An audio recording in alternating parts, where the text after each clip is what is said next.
Vamos a ver ahora el caso de la molécula del agua, pero recordemos qué fue lo que pasó con el ácido clorhídrico.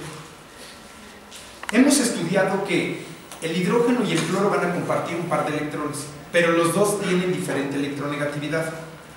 El cloro va a traer con más fuerza el par de electrones de enlace, produciendo una densidad de carga negativa por ese electrón que casi gana.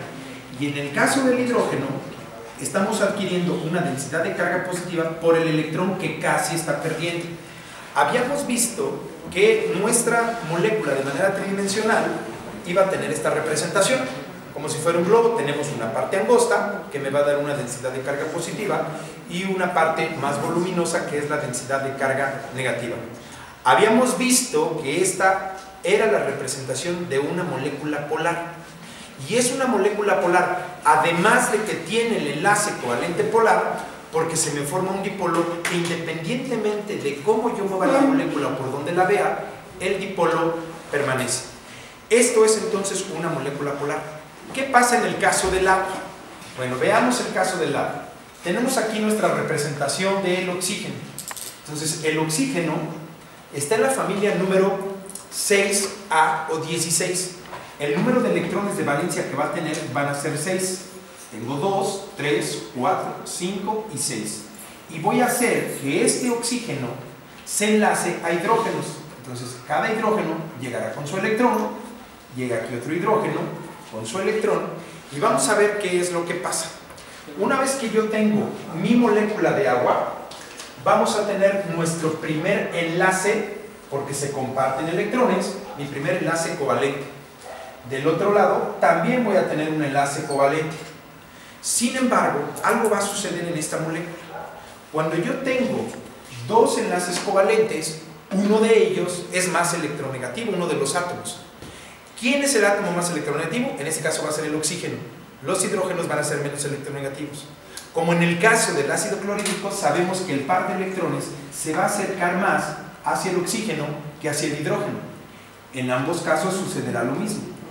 Una vez que se acerca el par de electrones hacia el oxígeno, sabemos que el hidrógeno va a tener una densidad de carga positiva. El otro hidrógeno también tendrá una densidad de carga positiva porque casi pierden su electrón, y el oxígeno tendrá una densidad de carga 2 veces negativa. Hasta aquí podemos entender cómo es una molécula de manera lineal.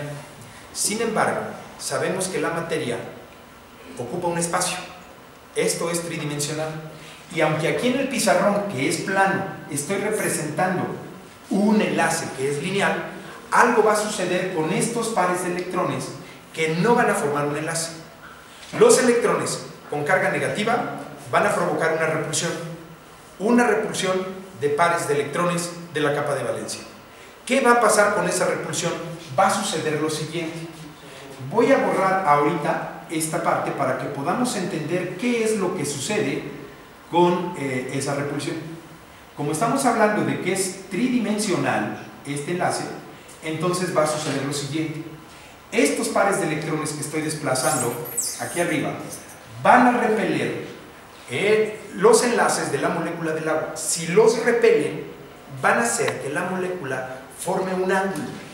Entonces, los hidrógenos van a ser desplazados también de esta manera, tal que el par de electrones de enlace está más cercano al oxígeno. El otro hidrógeno hará exactamente lo mismo. Viene el par de electrones y ponemos el hidrógeno por acá. En la representación que hicimos en la molécula del ácido clorhídrico, hacíamos para nuestro enlace que el par de electrones estuviera más cercano, densidad positiva, el otro par de electrones también va a estar más cercano y tenemos otra densidad positiva para el hidrógeno y una densidad de carga 2 veces negativa para el oxígeno. Esta molécula va a formar es una molécula angular.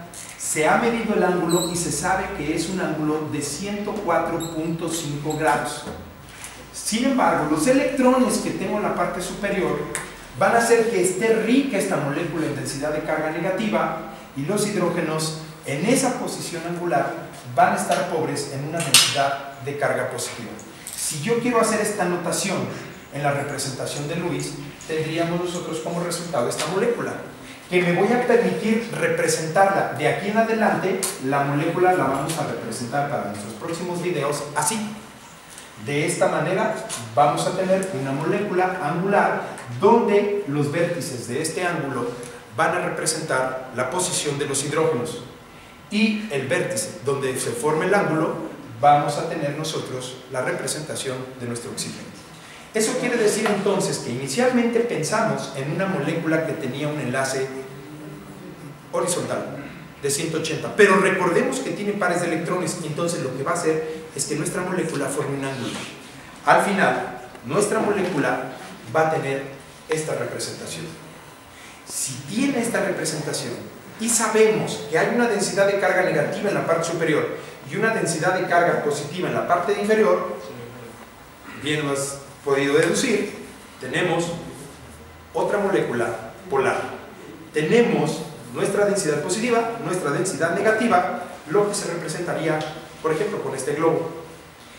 Es una molécula que por donde quiera que tú la veas, por arriba, por abajo, la giras, el dipolo permanece. Si el dipolo permanece, también es una molécula polar. En el próximo video vamos a ver qué propiedades va a traer a la molécula del agua y al agua en general como sustancia el que su molécula sea angular. No te lo pierdas.